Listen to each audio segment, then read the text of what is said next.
O aeroporto Salgado Filho vai reabrir somente em dezembro, diz a concessionária Fraport. O Leandro Demore fez uma matéria muito boa no ICL cobrando essa concessionária, que basicamente ela privatiza privatiza os lucros, é o contrário, privatiza os lucros e distribui o prejuízo, ou seja, por conta do aeroporto estar embaixo d'água, eles dizem que não tem maquinário para fazer a drenagem, pelo menos da água da pista do aeroporto, principal aeroporto de Porto Alegre. Esse não é o único problema que acontece na cidade nesse momento, tá, gente? Ontem eu estava falando com meu amigo Adriano Viaro lá no DCM e tá tendo desde desalojamento de pessoas que não têm onde morar, que estão em prédios públicos em Porto Alegre, até essa situação crítica do aeroporto. Eu não sei se vocês lembram, a Kelly Matos, da Rádio Gaúcha, falou sobre isso, inclusive insistiu nessa pergunta para o governador Eduardo Leite, sendo que ela trabalha na RBS, que é a empresa que normalmente passa pano. Quando as entrevistas são na RBS, geralmente eles passam pano mesmo para o governador do estado. E ele foi cobrado no Roda Viva sobre isso, e ele não sabia o que responder sobre isso. E agora a gente tem a notícia de ontem no finalzinho da noite, de que o aeroporto provavelmente só vai reabrir em dezembro desse ano, ou seja, os prejuízos que estão calculados nessa falta de operacionalidade do aeroporto são incalculáveis, gente, são incalculáveis, e é importante a gente colocar também à disposição do governo federal em não transformar isso numa disputa ideológica. O governo federal está agindo de uma maneira absolutamente republicana. O Paulo Pimenta, inclusive, disse em uma entrevista que ele votou no Eduardo Leite e que ele acredita que o governador Eduardo Leite tenha votado no Lula. Não sei se eu tenho tanta certeza assim em relação ao Paulo Pimenta. Eu acho que ele está sendo aí bastante generoso com o governador do estado. Mas o fato é que o governo Lula não está criando nenhum tipo de empecilho para o diálogo nessa crise do Rio Grande do Sul. Ao contrário do governo Eduardo Leite, que só faz exigências ao governo, isso para não falar das prefeituras. A gente teve aquele bate-boca horroroso do prefeito de Farroupilha com o próprio Paulo Pimenta. Essa situação complexa do Rio Grande do Sul, gente, primeiro, que escancara a falta de respostas que a extrema-direita não dá para o seu público.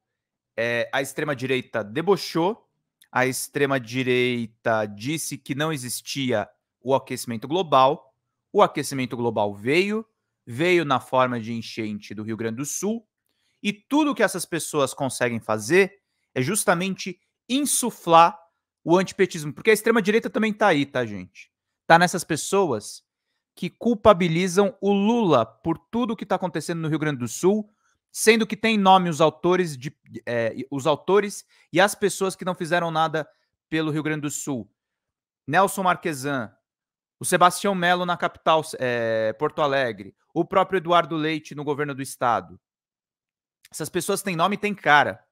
Essas pessoas não construíram as barragens quando elas deveriam ter sido construídas naquele momento. Essas pessoas são responsáveis por milhares de pessoas desalojadas e pelo menos mais de uma centena de mortos nessas enchentes que afetaram 471 cidades no estado. É um prejuízo incalculável para o PIB. Vamos falar em economia? O Eduardo Leite não gosta de falar de economia, de equilíbrio de contas. É incalculável a destruição provocada no Rio Grande do Sul porque o pessoal da extrema-direita não consegue ter o mínimo de equilíbrio e o mínimo de ciência para abordar as questões que são fundamentais para a sociedade. É essa a tônica da extrema-direita que a gente está vendo nos últimos anos, gente. É terrível o que esses caras fazem, enquanto o PT, talvez jogando com a história, talvez por ingenuidade, acho que é jogando um pouco com a história, Eu vejo um pouco de lógica nesse modus operandi do PT e, por exemplo, a atitude que a presidenta Dilma teve no golpe arquitetado com o Temer. São pessoas que jogam no longo prazo, são pessoas que não jogam na política imediatista, ao contrário dessa extrema-direita. Mas o PT ele tem uma atitude diametralmente oposta. É um partido que topa dialogar, é um partido que topa, de fato, assumir responsabilidades, é um partido que não à toa vence eleições como uma máquina eleitoral, na figura do seu presidente Luiz Inácio Lula da Silva, e mesmo assim é sempre o alvo, Até quando o PT faz o jogo da direita, o PT é alvo, o PT é estigmatizado, porque o PT representa a ascensão dos pobres. O PT representa discussões moderadas, inclusive dentro da esquerda, que essa elite não quer nem ouvir falar. Por essa elite é desigualdade ou morte. É esse o norte dessas pessoas, é esse a direção para onde elas olham. E nem quando nós temos um desastre ambiental, nem quando nós temos, de fato, um problema gigantesco para a sociedade, um problema em que nós temos que rediscutir as relações que nós temos com o meio ambiente, que nós temos que rediscutir a relação que nós temos em comparação com as cidades, com as populações carentes que moram em regiões de cheias dos rios, que moram nas encostas em que acontecem deslizamentos. Nem quando a gente tem que ter uma discussão séria a respeito disso, a direita e a extrema-direita têm relação com isso. O nome da empresa, a Xanda está lembrando aqui, é a Fraport, é uma empresa alemã que tem concessão e diz que não poderia drenar o aeroporto. Nós falamos isso em live ontem, vocês podem pegar ontem, nós lemos a notícia do Leandro Demore e nós estamos frisando aqui novamente essa questão que é muito importante. É importante também, gente, para além do aeroporto, não parar de falar a respeito de Porto Alegre. Se a Rádio Gaúcha questionou a questão do aeroporto, foi a mídia independente que questionou diretamente a concessionária. Então é importante também que vocês financiem o trabalho da Folha Democrata para a gente organizar essas informações e entregar essas informações de uma maneira muito mais palatável para vocês entenderem. Porque a tendência da imprensona, e é o que o Viaro falou para mim ontem em live, baixou as águas quando as pessoas estão vivendo uma tragédia, quando elas viram que as suas casas foram destruídas, a imprensa começa a praticamente ignorar a pauta. É nesse momento que nós, e essa comunidade que está reunida aqui, nós não podemos nos calar. Nós não podemos nos calar. Essa empresa Fraport está empurrando isso para o governo federal e o governo Eduardo Leite também está empurrando isso para o governo federal. Porque o governo Eduardo Leite poderia, pelo menos, tomar pé da situação. Poderia já ter consultado a própria concessionária e não um jornalista independente vai lá e faz a pergunta que o governador deveria fazer. O governador deveria ser o maior interessado justamente nessa informação de um aeroporto que alimenta todo o fluxo do Estado. Agora os voos estão sendo feitos através de uma instalação militar ali em Canoas, de uma maneira absolutamente precarizada. Absolutamente precarizada.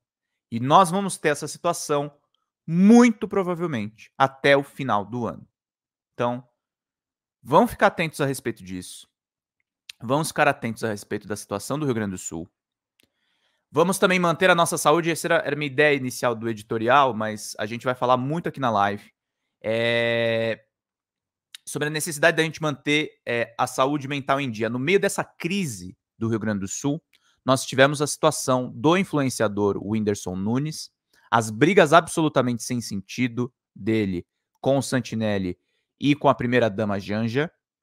Eu acho que ele é uma pessoa realmente de um caráter muito complicado, mas ele também é um retrato de como nós estamos adoecidos em rede social. Eu vi a treta quando eu tava rolando ali ao vivo e tava uma loucura o negócio. O cara com milhões de seguidores respondendo perfil, sei lá, com 1.000 seguidores, com 100 mil seguidores. A gente não tá bem, gente. A gente não está bem. E boa parte da culpa dos problemas de saúde mental que a gente está enfrentando é dessa mentalidade de extrema-direita, dessa mentalidade em que só o dinheiro importa, essa mentalidade em que o equilíbrio das contas é o superávit do PIB.